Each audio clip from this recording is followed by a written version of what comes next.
আপনারা কি জানেন, এই মহাবিশ্বে এমন একটি পরিবার আছে যে পরিবারের কিন্তু প্রত্যেক সদস্যই পূজিত হয়ে থাকেন। হ্যাঁ বন্ধুরা, সেটা কে জানেন? আমার ভোলেনাথের পরিবার। বন্ধুরা, আজ মহাশিবরাত্রি।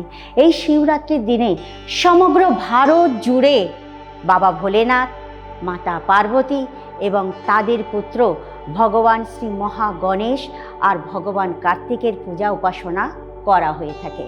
তো বন্ধুরা, তাই তো বলেছেন, কর্তা তা করতে পারেন না, কর্তা তা করতে পারেন না, যেটা করেন শিব হয় তাই।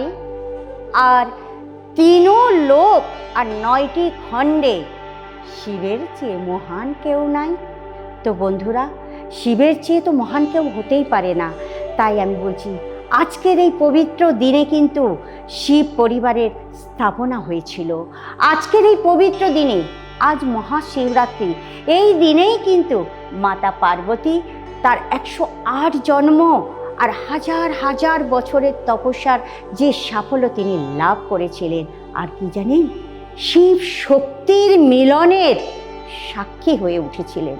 তাই বন্ধুরা, আজ এই মহাশিবরাত্রির দিনে একটাই কিন্তু বার্তা দিয়ে যায়। সেটা কি জানেন?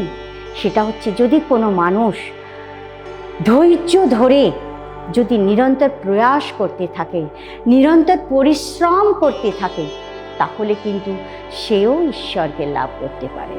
তাই বন্ধুরা, আমি আপনাদের একটা কথা বলবো, আজকের মহাশিবরাত্রি, আজকের এই মহাশিবরাত্রির দিনে আমি আজমেরা ফ্যাশনের পক্ষ থেকে আপনাদের প্রত্যেক দর্শককে আমি হার্দিক স্বাগত জানাচ্ছি।